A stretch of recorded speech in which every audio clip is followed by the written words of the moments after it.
to the Overprepared DM podcast. My name is Jen, and my name is Nick. Hello. Hello. And I'm here with Nick and MickArcade. Hello, friend. Hello there. Hello. Mick is a wonderful voice actor and a Twitch streamer. We invited him onto the podcast to chat about lots of things. Mick, would you like to talk more about yourself, what you do? Who are you? Absolutely. So I'm MickArcade. I am indeed a Twitch streamer and a voice actor, just as Jen said. I'm also a dungeon master. However, I have lied to get onto this podcast, for I am not overly prepared any longer. I used to be an overly prepared DM, but that DM died. Scandal. Canceled. Episode 3. I killed him. So now I am just simply a dungeon master who does an okay amount of preparation, but not over preparation any longer. That's our goal here. That is the idea. That is the idea. This podcast talks about things that we've done and failed at and over-prepared, so you don't have to. So we can, we chat about lots of topics that are helpful to know before going into DMing, or if you need a refresher, or maybe a little help to give yourself a little time management throughout your DMing experience. And, Nick, you want to kick it off? Yes. The question I like to ask right off the bat: what's one thing that you did before when you first started to run games that you don't no longer do? What's one piece of prep you don't do anymore because it just wastes all of your time? Planning in depth, multiple branching paths, sort of like quests, to where, I'll present my party with 3 options, and I've planned out these 3 options in great depth and detail with NPCs and moments and touch points and all of that. I don't do that anymore because that led to a nervous breakdown, so I don't do that at all. Totally. As any DM will tell you, you'll present 3 paths to your party, and they'll come up with 8 different ones that you weren't prepared for. So, Yep. That's how it exactly. Goes. Too good. My favorite one was I created 3 choices. An NPC was offering them, here's 3 choices that you make. And they proceeded to not make any of them and just go in a complete opposite direction. I was like, man, I'm really glad I spent 4 hours coming up with all of that stuff. Oh my gosh. Have you ever had like an out of character / metagaming conversation with a player, telling them kind of what you've planned and kind of nudging them to go that way during the game to help you since you've prepared? So, no, I haven't. Okay. I kind of wish I did, but I do have a very specific metagaming incident that really made me reevaluate my entire approach to DMing.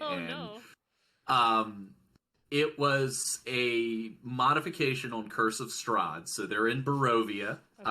I had made it so that the character, because for those that, I'm sure you both know, in Curse of Strahd, you're actually supposed to see him kind of like several times. Like he kind of shows up at several moments throughout your time in Barovia to kind of show you how cool he is and you know, just be a presence and intimidating, things like that. So it was the first time that they were going to meet Strahd. These characters didn't know anything about vampires. Nothing at all. They knew nothing. They had come into Barovia. They were on a quest into Barovia looking for a magical item, essentially. Okay. They heard about Strahd. Like, they heard the name. They didn't know he was a vampire. They didn't know anything about him other than he was the ruler of the land. That's about all they knew. One player who was a monk. I will disavow his name to save him. But he had come to me because he had put himself in a situation a few times where he had hit on female NPCs and they didn't show interest in him. Okay. The problem being is the female NPC that he was hitting on was like standing next to her husband. And it was just kind of like a gross moment. So I was just like, I'm going to ignore this, that you're doing this, and we're going to move on. But he was just kind of like, just be kind of nice, because another character in the party, her character was a big flirt and, was kind of like a party character, things of that nature. So he was kind of like, hey, where's my moment? Like, I don't want to do that. And it's like, well, it doesn't really fit your character, but okay, sure, whatever. Yeah. So I came up with an idea that I thought would be cool. So Strahd disguised himself as a beautiful woman. And he lured this character upstairs to his room. And the player was like, yes, let's go. I'm so into this. Right on. Like, yeah, it's my time. And he goes up, and I specifically did this because I knew that out of character, all the players would know what was happening because, well, they know about vampires. Their characters don't. So my hope was the moment that I did, in which it was they get to the room, he's like, I unlock my door, I walk into my room, and the woman stopped at the door and looked at him and said, are you going to invite me in? The reason I did that is because my hope was the players were going to see that moment and go, because they would all know, oh my god, it's a vampire. But he doesn't. He slammed on the metagaming brakes so fast and went in the complete opposite direction and was like, oh no, I don't go in the room, I don't invite her in, I start calling down to another character and blah blah blah, and just like essentially robbed himself of the moment. And it kind of worked out because they ended up coming upstairs and Strahd still reveals himself, because I was like, well, okay, I guess I'll have to change course a touch. But yeah, it was one of those things where like afterwards I had to have that conversation, because he was like, oh, it was a pretty good moment that I did there. I was like, well, I don't know, dude, you kind of metagamed your way out of the moment. And I just asked, I said, why did you choose to do that? And he was like, oh, because you were going to have Strahd kill me. And I was like, what? Why would you think that? He's like, well, I was just thinking like, oh man, it's Strahd, like I'm going to die. And he was also in possession of a magical item. So he said he thought, oh man, this is a vampire, like we worked so hard to get this magical item and I'm going to lose the item and everybody's going to give me a hard time about it. And I was like, why is that the first place where you went? Is that like, I'm out to get you? So it was it was a whole thing.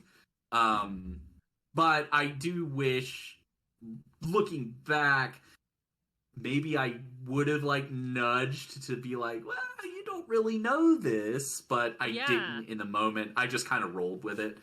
But yeah, it was a whole thing. So that's a tough one.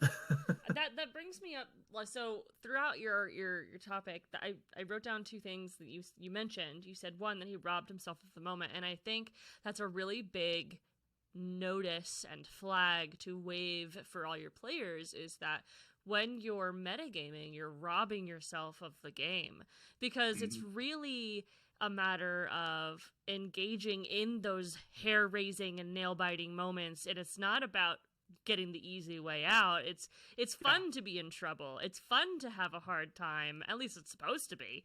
And it's interesting to have to work with that at the table too. And then you also mentioned like you should have prodded him mid-game, and then it's also a bit immersion breaking to call out somebody in the middle of the game and be like, hey, you're metagaming, but also at the same time, metagaming is robbing themselves of the moment. So it's like, where's that balance there too? Yeah, and that was definite. That was just definitely the moment. I'm sure there was a good way to handle it, but I don't know what that way would have been in the moment. Yeah. Because once he like kind of sensed danger, or the potential for danger, a couple of the other players metagamed their way into suddenly they're upstairs, even though there's no way they could have heard him, and that sort of thing. And then I'm just like, well, I kind of have to just go along with this and see where it takes it. For sure. I have a couple metagaming moments, but I want to hear from Nick. Talk about your metagaming moments. What did you do when they happened, and what were they? Well, honestly, I'm very lucky that I either play with like really new players or I have my very experienced group and they don't metagame, at least in character. Sure. Very, very, very lucky. But I actually allow a bit of metagaming at my table, Okay. not to the point where it's like what you said, where it's, how does your character know that this is a vampire? There's no way your character should know this. Sure. In that situation, I would have had him roll a die or something, or just said, "Hey, no, your character doesn't know this. Your characters aren't upstairs. There is room as a DM to just say, "Hey, no, you guys aren't doing that. I'm sorry, there's no way you'd know that." But the little bit of metagaming that I allow at the table is amongst the players.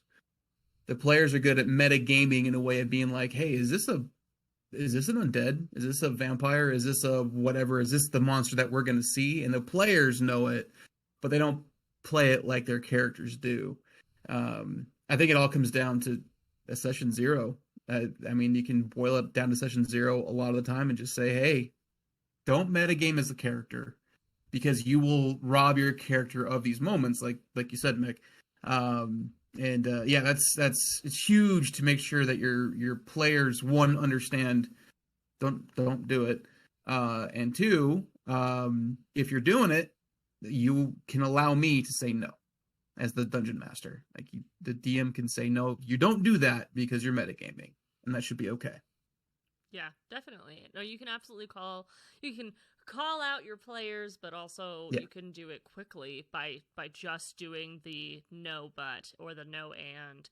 As long as you're not just saying no and stopping the conversation, and if you're saying no but then explaining like what they could do next, or maybe just moving the conversation along, being like, "No, you guys don't actually know how, like your character doesn't know this, but here's what's going on. How would your character react?" It kind of like presses that topic too of, "Oh, my character doesn't actually know this, even though I do. I'm not my character." So it's important to really like try to bring it back over and over and over again, however many times it takes. And if it takes too many times, if it becomes a nuance or a nuisance, then definitely talk about it after game or something like that. But I also think what Nick was talking about was definitely what I consider to be table talk, is like kind of mid game. You guys are talking out of character to each other about what's happening or what might happen. As long as decisions from your character don't change based on your table talk, I don't think that's metagaming. I think I would agree with that. You can know as much as you like. You know what vampires are. You know that some of them sparkle and some of them burn and some of them don't like garlic, whatever.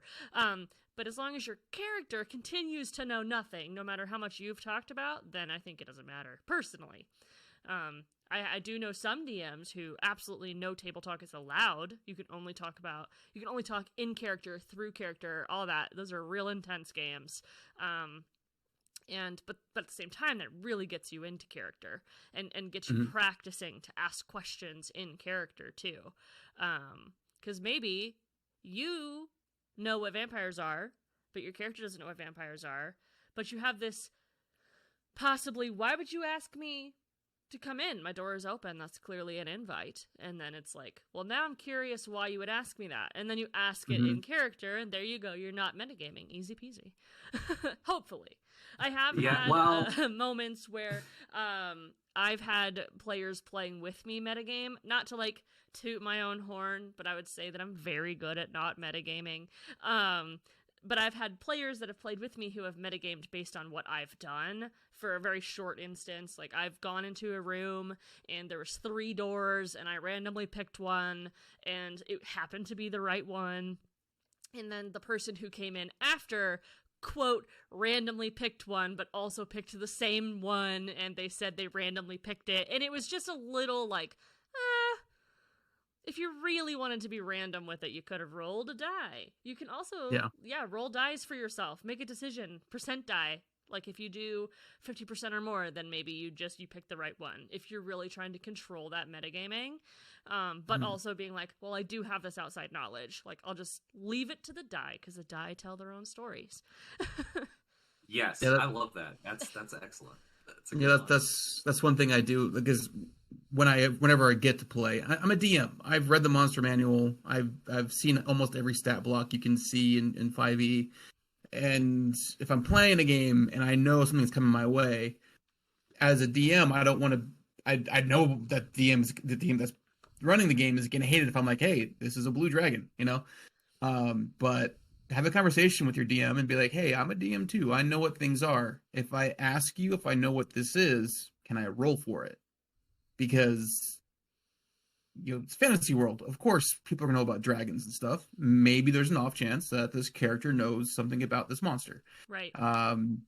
Because there's nothing worse than knowing exactly what's coming your way and being like, I have to be unprepared for this.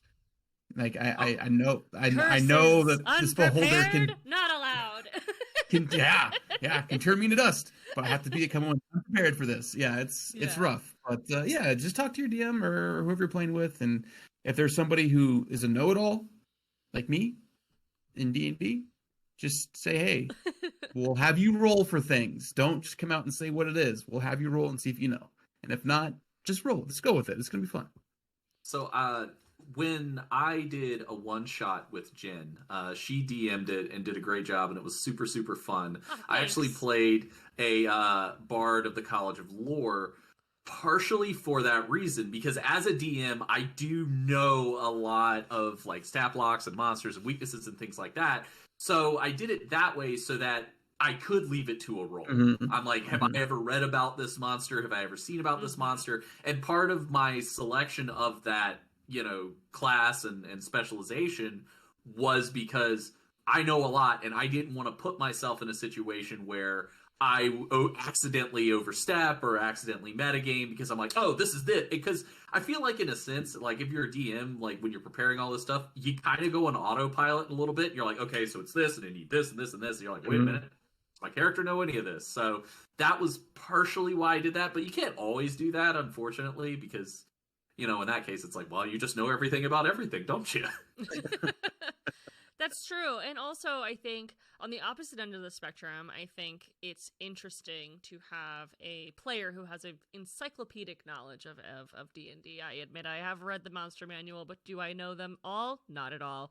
I do look them up like right on top, but some of my friends and some people who play have insane knowledge on D&D and no stat blocks and all sorts of things. And there's so many things that you can do as a DM to avoid them just knowing what to do and inadvertently winning. It's not that we want them to lose, it's just that they know how everything works. Oh, I do have this magic item on this, I don't know, shadow. I've never seen a shadow monster before, but I somehow know that I need to pull out my magic weapon and attack it, so it's just one of those things. It's really, you can do so many things. You can change a little bit of the stat blocks. I think one of my most favorite things that I've ever done is I crafted a monster that anytime they attacked it with magic at all, it got faster. So it would start attacking in between more and more of their turns until they realized that the magic was affecting it. And they were like, okay, we have to beat it up with our hands, guys. And it was really just fun and silly, but it's like the puzzle pieces or like because that monster's stat block does not have, like, that's not a feature. That typical monster that I used, it just became one because the character, or the person, sorry, who played in that game plays a bunch of D&D and knows every stat block ever, and I was just like, okay, I'm going to change some things. And specifically Curse of Strahd, I'm playing that right now on my Dungeons & Dragons Twitch stream, Fateful Encounters, on Mondays, every other Monday, and the DM is currently running the game for 5 players, and 3 of them have played before. So he has changed the game and changed aspects of the game and has done all these little personal details so that the game feels like a different game. And that's really cool, and you can absolutely do that. It is still Curse of Strahd. It is still that game, and it's still the character. You as a DM, like, you can change things around, and you can have the confidence to do so too. And my sentence has gone on so long. Someone else, please speak. No, honestly, I think that is a great approach to take, especially with, modules like Curse of Strahd or things like that. Because Strahd's been around forever. Ravenloft has been around forever. So I actually do the same thing. Is where I take the base things from Curse of Strahd, but then I add my own twists and I add my own NPCs and characters, and I kind of use the module as just like, well, here's a suggestion of what I can do, just so it cuts down on my prep time a little bit. Yeah. Like, I'll take a little bit of what they do and I'll say, okay, how can I bend this to fit what I'm doing? Because I essentially have like a homebrew campaign. Like, I lay everything out for the players and like, this is kind of what your quest is. This is what you're doing. And then you go to these different areas, because for me, that's a little bit easier than having to create so many worlds and like shops and NPCs and this and that and the other. It just, like I said, it cuts down on my prep time, being able to use like Ghosts of Saltmarsh, and I can say, oh, I'm going to take this because this is a really good like thing that I can have them do while they're looking for this that applies to their actual quest. So for sure, that's why I love to use the modules. Definitely. And Nick, I don't think you've used modules. Do you use modules? Well, kind of like what Mick was saying, I use them in the way that sometimes I will scavenge their corpse and take bits and pieces of them and use them in my campaign, but I won't like run that story per se, but I might steal an NPC or a shop or even a map of a city. So sometimes, but not, I'm that guy that has to create every tavern in every city that my characters go to. I like doing that stuff. I enjoy it. I love it. But some of the bigger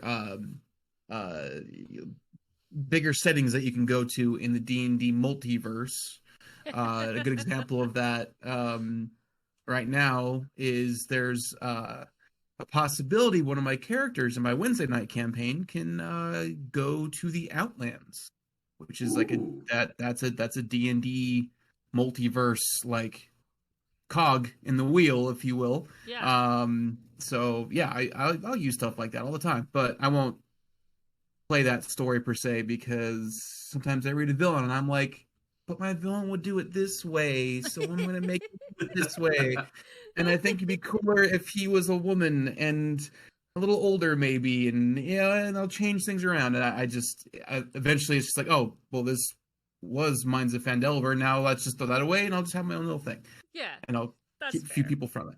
Yeah. I think utilizing modules or pieces from written things that you find on like DM's Guild or something written by someone else is totally fine to take and mold and rip apart and throw it on the ground, burn it, but also using it. Like, you can do whatever you want with it. You can use one piece, you can use all of it, you can run it page by page, reading exactly what is there on every page. You can do that, and that's totally fine. But I think what we're talking about is like a great segue into like, how do we prepare for this? How do we pick and choose what we want for our current games? How do we craft those things, and how do we make NPCs and things like that? Well, with my approach, it's something that's changed. It's kind of evolved a little bit. So my approach to DMing used to be kind of like, you're a host at a party, and you spend the entire time at that party running around to everyone who has attended that party and saying, are you having a good time? Are you having fun? Is everything cool? Are you happy? Can I get you something? You want a drink? Do you want something to eat? That was what my approach used to be. Now I'm hanging by the buffalo chicken dip. I'm relaxing, and I'm telling people stories as they come and get some dip. Like, that's kind of my approach now. I like that. So I like that a lot. Fun. I love that. That's a great. I'm stealing it. I'm stealing it. It's mine now. For it. That's what I actually do at a party. If there's a buffalo chicken dip, I park myself next to it and just literally eat it the entire time I'm there. Same. Me It's with so, literally any sort of grazing table at any party, Yep. I'm there. Just hang out and eat. My wife jokes, she's like, I always know where to find you, so just go to the food. I'm like, yep, that's true. I love that. So it used to be like when I came up with the NPCs, I planned them out. Like if they were gonna, if we're in session 1, like I'm planning out an NPC that we're meeting in session 10, and I'm like linking ways that we're gonna get to that guy and all that. I realized very quickly that that was a formula for distress. Yes. So I stopped doing that, and what I started doing is I evaluated, okay, what are we doing in this session? What are they hoping to accomplish this session? So once I figured that out, I then start building an NPC off of that. If it's like, okay, so they're going to travel from one city to another. Well, okay, what's their means of travel going to be? Get that kind of figured out. And then I start thinking, do I want to make it a little easier on them? Or do I want to present them with a challenge? If it's a little easier, I'll create a good NPC, somebody that they can like have help them out, and we can go from there. Or do I want to challenge them? I'll create, an antagonistic NPC. Once I've figured that out, I then build that NPC. Do I want them to be kind of comedic? Do I want them to be, kind of like scary? Like what kind of characteristics do I want to do? And the easiest way that I have found to come up with NPCs, and this ties a little bit into like how I find their voice, is I will base them off of different celebrities. Ooh, okay. That's a good starting point for sure. I mean, I am also a sucker. I've mentioned before in the podcast is that I'm a sucker for making jokes out of things. Like the names of my stores are always really jokey. Sometimes I will literally just place like Ashton Kutcher, you got punked in the game, but in a different variation, being like, and a bunch of gnomes run out and they're all like, oh, you just got joked on. And then it was like a bard group or something, like super silly. Oh yeah. But I think, how do I make NPCs? I am still, to this day, having DM'd since 2007, very meticulous. I have actually crafted so many NPCs that I basically make slight changes and use them in every game. I have like these solid sets of people that I enjoy. They have a cool backstory that I can slightly change to fit the current setting. And then I just kind of utilize them in every game. I think it's because maybe it's my comfort zone and I'm a Cancer and I don't like change. Who knows? But I think it's a good tactic too, like having a name list of names that you particularly enjoy and can remember, and like pulling them up on the spot and being able to do it. If I need to pull up an NPC on the spot, I just go, all right, it's gonna be Helmara for the 5th time. Like 5th campaign down, and it's like, okay, well now her name is Floretta and she has the same personality, and it's nice. Florida? I just craft these cool characters with cool backstories and cool personalities, and then I just stick to them forever. But not everyone does that. A lot of people are very unique, and I just outed that I'm boring. A lot of people are very unique with their creation, and they do different characters in different parts of the city, and they love creating characters. And I'm like, it is so much of a task that I do it once and keep it forever.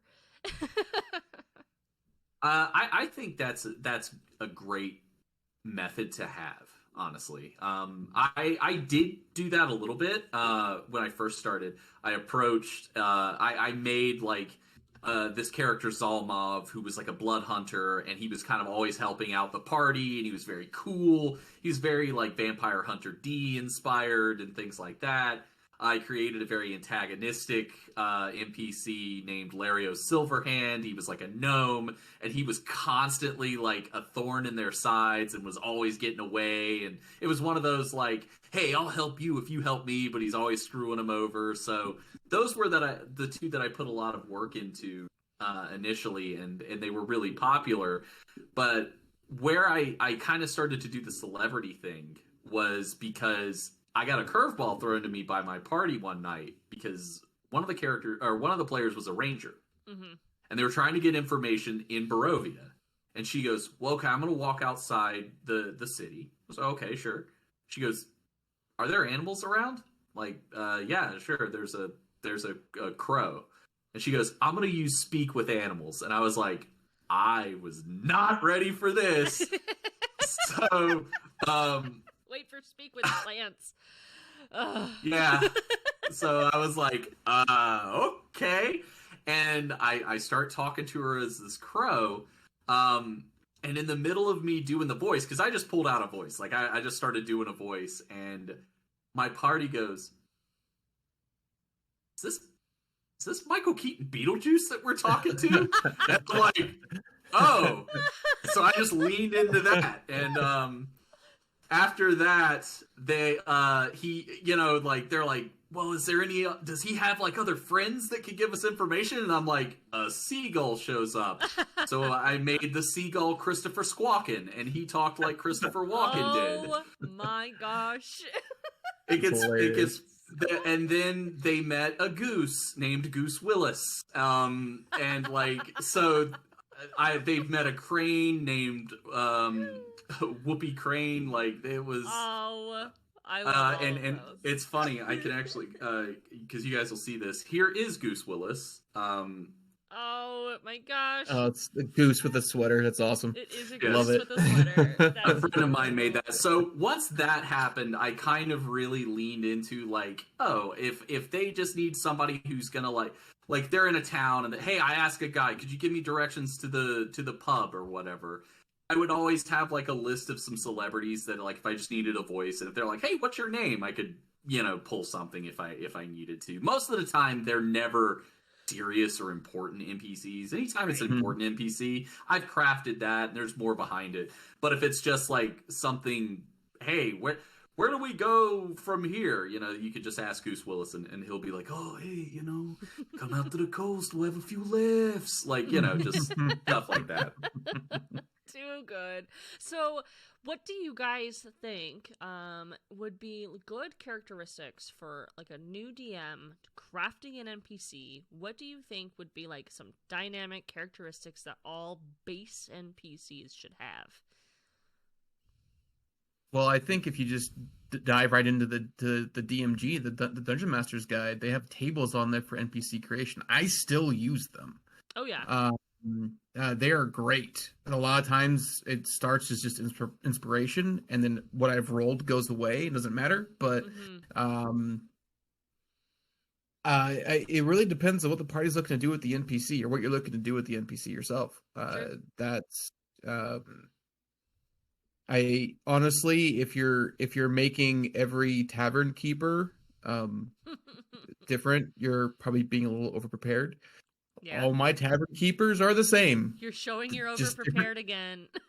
just yeah, exactly. They're just different. They're just skinned differently. They're just like, what do you want? What do you need? Cool. All right, here's your beer. Leave me alone. I don't care. Bye. Yeah. But yeah, just I use the tables in the DMG. They're great for crafting NPCs. At least getting inspiration for them. Yeah. I do the same as well. And again, as I said, depending on the need for the NPC, like what is their purpose? Are they somebody that the party's going to meet once? If so, little to no preparation on that guy. They don't matter. I'll just his name's Bob. It's spelled BOHB. There you go.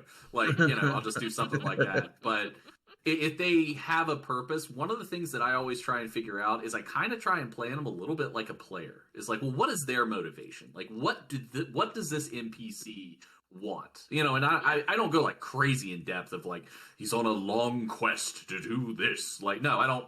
I don't do that sort of thing, but I do try and figure out, like, well, what's the motivation that they have? Like, why would they want to help this party, or why would they want to hurt this party? You know, what do they need/want? So that's something that I almost always try and figure out with key NPCs. Definitely. Key NPCs are definitely different than general NPCs. And as much as Very your much so. over-prepared brain, heart, and soul don't want to hear it, do not plan every single NPC. Just don't do it. I think you can make the world feel just as lived in if you at least talk about the fact that there are people standing around. If one of the largest complaints that or not complaints, one of the largest things that I've heard from people is that they feel like the only people in the world. So something that I have started doing actually fairly recently, and I've quite enjoyed it, is actually like creating instances that happen in the real world in the game.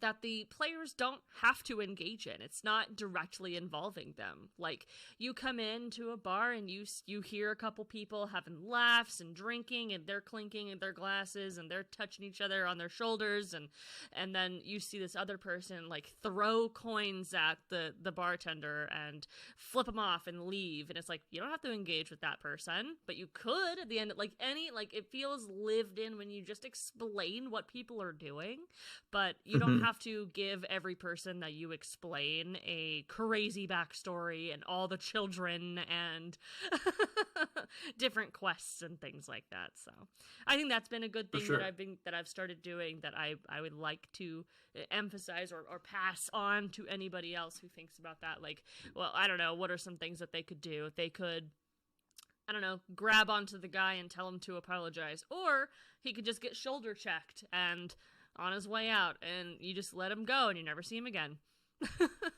You're talking about how you make voices for characters, and how, like, you'll just bring in a celebrity, and you'll bring inspiration from other things, but, like, how do you get into that, especially with a table of new people? How do we get them comfortable with using voices if they want to? I think comfortability is a good topic to chat about too. Absolutely. So for me, it's very simple process that I do, because as an actor, you have zero shame. In fact, I would say that I probably have negative amounts of shame, in that, like, we're hams. We love the spotlight. We love to, number one, entertain people, make them have fun, make them have a good time. So the way I do it is I try and create some character NPC moment that is completely ridiculous, and I get to do like a really goofy voice that literally the second it comes out of my mouth, they're laughing, because it's just designed to be ridiculous. In a way, it's me showing them, hey, you're not gonna out embarrass yourself when it comes to this. I'm absolutely gonna be more embarrassing than you could possibly get. You know, if you decide to do a voice like this, I'm sitting over here doing something like this, and it's just so fun. You know, so that is the goal.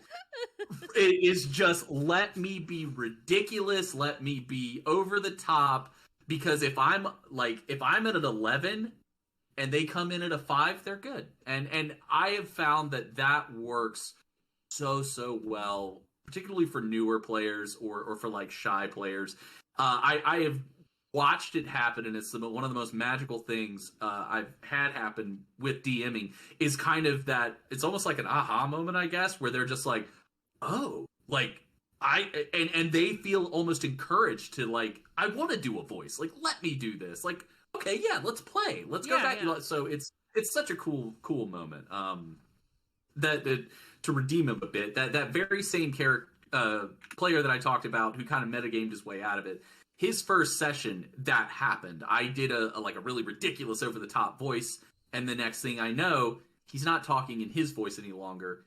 He's doing a little bit of a ridiculous character voice for his character. Mm-hmm. And his level of fun just went up immediately, because he felt comfortable to do that, because I made a complete fool of myself, which is like, I feel like that's the most direct path to make new players feel comfortable doing it. Definitely. Yeah, that's one thing every new DM should know is don't worry about making mistakes. As a DM, you're going to take up a majority of the time talking at the table because you're setting scenes and you're talking as NPCs, and with all that time, you're gonna mess up. Mm-hmm. And when you mess something up, your players are gonna make fun of you for it. And it's, like you said, you have to feel that negative shame. Don't worry about it and just move on. It's gonna happen a lot. And it's never gonna stop. It happens constantly. You are going to suffer. You're gonna suffer a little bit, and your players are gonna make fun of you. You're gonna choose a name for an NPC, and you're not gonna say it out loud. The next thing you know, you're saying it out loud, and like, wait, that sounds like something bad. And the next you know, your players making fun of you for it, and bad. It is what it is. Mm-hmm. So yeah, that the voices thing and being a DM, like, you don't have to do voices if you're not comfortable with it. Obviously. I do very simple voices, just basically accents, which if you go to dialectsarchive.com, great website, check it out. It's it's hundreds of dialects, hundreds of accents reading the same passage.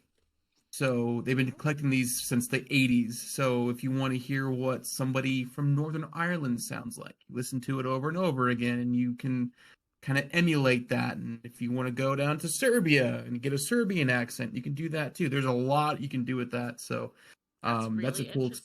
Yeah, that's a great really good resource for me too. Yeah. Check it out. It's awesome. Dialectsarchive.com. Yeah, let me double check it. It is. Yep, dialectsarchive.com. That's super cool. Yeah, that's awesome. I will International Dialects of in the English description Archive. for anybody who's interested Perfect. in looking at that website too. So that's super cool. It's awesome.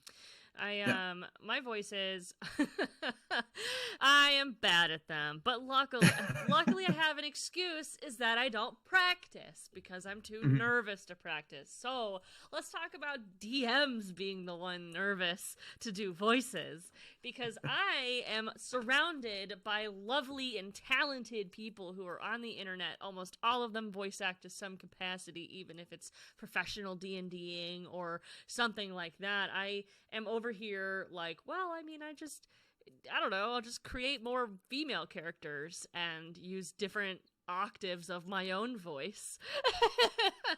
And I've been actually trying recently to break out of that by making monster sounds. Yes. Because if you can't change your dialect, you can at least grunt and groan and make rah sounds all the time, and it's engaging and it's silly, so it gets people pretty comfortable when you're sitting there growling at them because you're a monster and you're a little goblin coming in to fucking kill you, and it's just like you do it, but they're like, what is going on? So then they are more engaged versus you just saying, all right, the goblin is coming and running at you screaming. That sentence versus me just saying, I'm gonna fucking kill you. Like, it's totally different. It brings a much different energy. And even if you feel like you're bad at making a voice, like, you have to try. If you do not try it, you can't get good at it. Ah, man.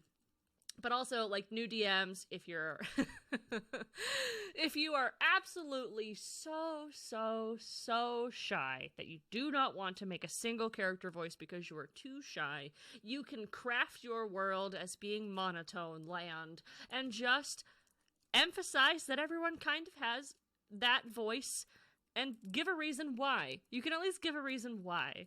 And I think it might help a little bit into the immersion. But I mentioned that I don't really try men's voices. My men's voices sound like this all the time, so I just don't do them. They are so bad. So what are some tips from a voice actor of what to do to change your voice to be... and, I mean, there's not an inherent male and female voice, but how would somebody, like, switch a gender and feel comfortable doing so? Well, before I answer that, I want to touch on something else that you said, because I think it's important. Okay. Because you said that you were surrounded by so many wonderful and talented people who can do all these great voices and this and that, and that's awesome that you are surrounded by so many individuals that are talented. However, they're not you. They cannot do the voice that you can do. That is one of the things that when I took voice acting classes with Steve Bloom, that he was very, very straightforward about, because he said, look, not everybody is going to be Steve Bloom, Bob Bergen, Matt Mercer, Taliesin Jaffe, Travis Willingham, whoever you want to pick. Yeah. Your voice is unique. So don't ever feel like, oh, geez, I can't be like, how do you want to do this? Like Matt Mercer, like, well, I'm not going to be a good DM. I can't do those. No. That doesn't matter. Do what you feel comfortable doing. Do what you can do, because the simple fact of the matter is, like, I'm not the most talented voice actor in the world, and I know that I'm not. But I know what I can do, and I know what I can't do. And it's just important to remember that, like, your voice is your unique voice. It's the same reason why, like, there are new actors getting into the industry constantly, is because they've never heard your voice. Unless you're going in there doing Porky Pig, they've heard Porky Pig, so they know what Porky Pig sounds like. So if you're like, well, this NPC sounds like Porky Pig, and you do a terrible Porky Pig, well, okay. That's a situation where it's like, if you're sitting with 4 people who do a perfect Porky Pig, perhaps that is intimidating, yes. But if you're just doing voices, no. Just use your voice, because nobody else sounds like you.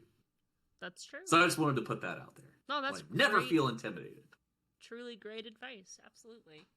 So I definitely want to make sure that I have variety and diversity in my key NPCs. I want them to be older. I want them to be younger. I want them to be male. I want them to be female. I want them to be a variety of, like, the different races, halfling, half-orc, gnome, whatever the case may be.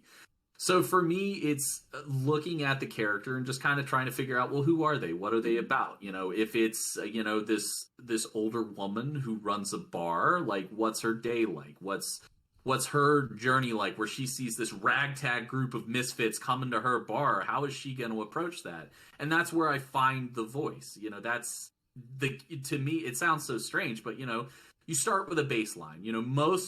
Most voice actors are just doing what they call bad impressions of another voice anyway. So, I'll kind of be like, all right, maybe she kind of sounds like Betty White. Oh, well, oh, dear Dorothy, like, kind of sit up there. Yeah. Maybe she's like, so it's me doing a bad Betty White initially, but then, oh, well, maybe she's just a little tired, and maybe she's a little older, so she speaks slower and really drags, and that's, it's just little things like that. It's like, okay, what do I want this person to be? Where's their age? And I just go from there, and like I said, my female voices don't tend to be very good, but it's just one of those things that I try and challenge myself, and inevitably my players always make fun of me for my bad voices, particularly when I do my little kid voices.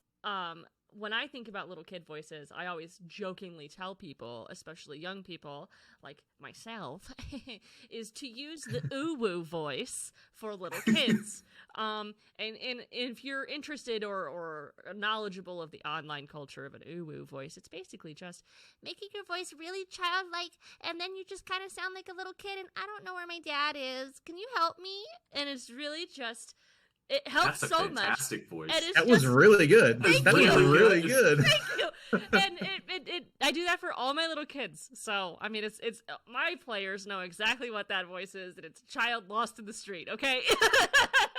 That was a really good one. So, practice your uwu voice. That is a direct quote from Jen is online.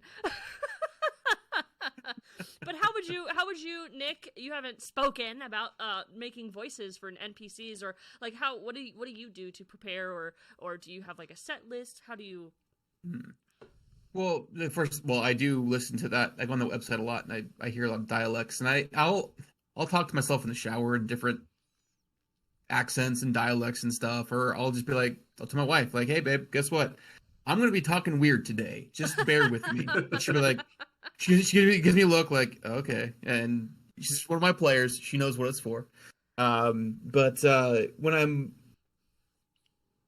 sometimes I will give a character an accent or a voice before they make it quote unquote on screen, when they're like they're interacting with before they interact with the players. I might make an accent, depending on if I know where they're from in the world and things like that. I'm still that overprepared where I have different dialects from places in the world. You don't have to do it, guys. You don't have to do it. Nick does. You don't have to. I do it as well. I do it as well. So yeah. But a lot of times I won't know that character's voice until they're on screen, because a lot of times the players, the player characters will tell me what they expect of this NPC before they get there. If they're thinking to go talk to a pushover, do I want to fulfill their, their desire to talk to a pushover, or do I want to go against it, kind of thing? And what I do is it's less about the voice and more about my body language. I do a physical, I'll change how I sit or my posture, and I'll talk as if I'm that person. And one time I did this in our last campaign, and when I did this posture, there was a woman that they were approaching, and my accent came out French. And now I know I at a table of me and 5 women, I do the best woman voice with the French accent at the table. The more you know. The more you know. But sometimes, yeah, it's just, and a voice doesn't have to be pitch and tone and timbre and all of that. Your timbre is your timbre. You can do a little bit to change things. But just act with your body as if you're that person, and usually that will dictate a voice for that character, and it's memorable. I mean, just a couple weeks ago before our game, my players were talking, and they're like, what was that woman's name with the French accent from the last campaign? And I was just like, oh, you remember.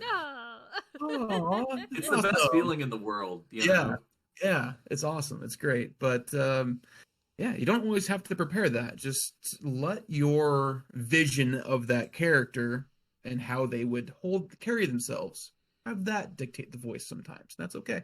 Definitely. I definitely think that body language is like a super important piece in DMing as well, because some people will try to do like an insight check or something like that.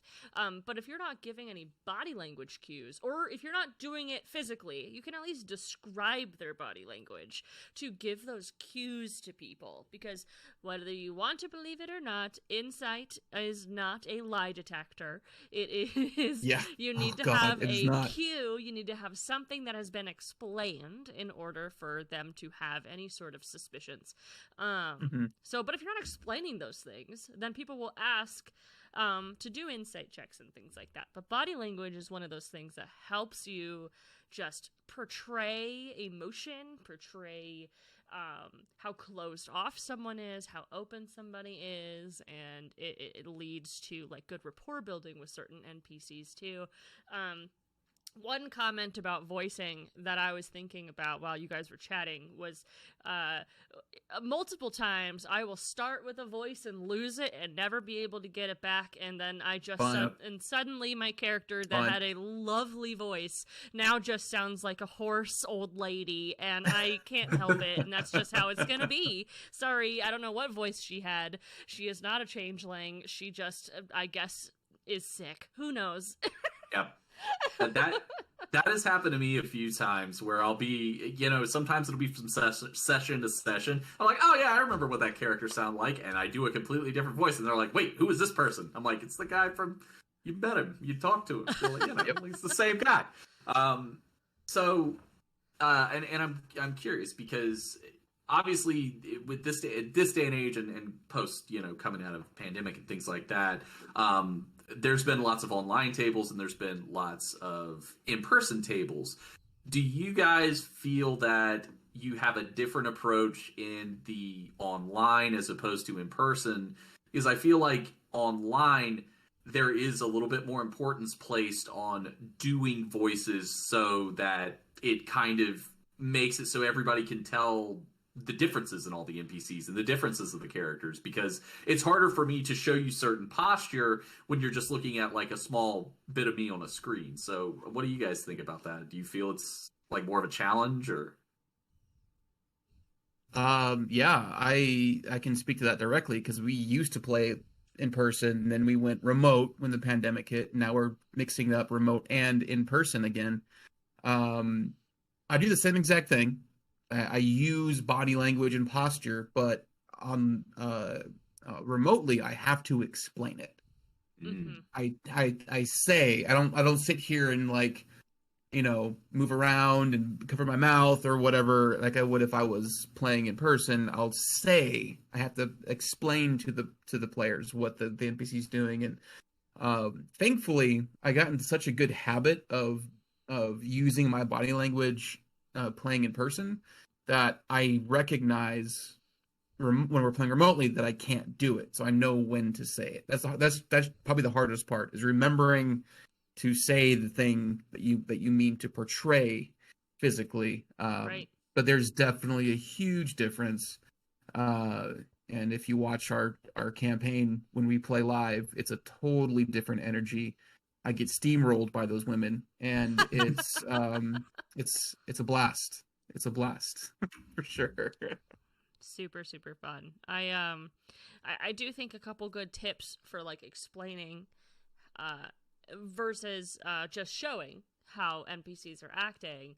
You can explain, like, while they're chatting, they just kind of begin to wring their hands. And or if you don't want them to notice anything, you can check out the character's passive perceptions and then just say specifically, hey, character 1, character 2, you guys specifically notice that, like, they're getting a little sweaty. Yes. Or they seem to be breathing faster. Something, whatever you want to do to portray that something's being sus. You can just try your best. Yes. Sus. Sus. It sounds like you guys do a way better job than me, and I'm not What? surprised. Way better job than me Oh, at come describing the visual cues, because I almost entirely rely on the vocal end, and maybe that's because doing voice acting, like it's just something I naturally do. But I kind of have like set voices depending on like, well, what is this NPC like? If he's more of an evil guy, I've kind of got like that voice in the can. Yeah. You know, if he's more of like a helpful guy, I've got that voice in the can. I also will do it through like dialogue, by like, if a guy's super nervous, just having him speak really rapidly and saying the same kind of phrases over and over and over again. Like I did a Star Wars one shot where the character giving kind of the mission to the crew, he was an incredibly nervous guy, and he just kept saying like, it's fine, it's all gonna be fine. Like, he just kept saying it's fine, and I said it probably 75 times in the course of 2 minutes, because my goal was to show them like, hey, something's not on the up and up here, and it's the way of encouraging them to dig a little deeper without being like wringing his hands, or he's like got a ton of sweat, or he's pacing, you know. And that's where your strength lies. You're a voice actor. You probably have a broader range of voices than either one of us have. And and this, for everyone who's listening, this is just different approaches to doing the same thing. You know, if you want to try both. It's fine. If you go and do one. It's totally fine too. But that's and that brings me to like the insight check, like Jen was saying, the what everyone thinks is the D&D lie detector test, which is bullshit. It's wrong. Yes, it's wrong. It's wrong. It's not a thing. Can I tell that they're lying to me? I don't know. No? Are you a mind reader? I use insight checks as DM kind of like a way to have the player be like, oh, I should have caught that. Yeah. Like you were saying, Mick, about the everything's gonna be fine. It's gonna be all right. They roll an insight check down the line, be like, well, you've just noticed that he's said the same thing over and over again. Like a lot. A lot. At that point, that should be like a light bulb when the player said like, oh, I missed that. Yeah. You know? Yeah. Don't, everyone who listens, please don't use the insight check like a lie detector test. It's garbage. If you learned anything from this podcast ever, insight is not a lie detector test. It is not. I do think, I mean, it kind of brings in like a teacher aspect, but like a bunch of people learn very differently. There's audio learners, visual learners, and physical learners. So if you could think about presenting things to your players in those three ways, or if you're good at just one of them, explaining to them that that's kind of just how you work, then you guys have that communication, and you'll ultimately have better role play. Because if you explain to your players like, hey, I'm an audio person, then they'll be like, I'm gonna listen for vocal changes. And if you say I'm a visual person, you're very descriptive, they're gonna look for those things. And if they're physical, I don't know, you just throw their dice at them, I don't know. Definitely work. But only the metal ones though. Yeah. Yes, only the metal real ones. heavy ones. He begins to take his sugar dice and eat them and chew on them as if they were real, and everyone is shocked.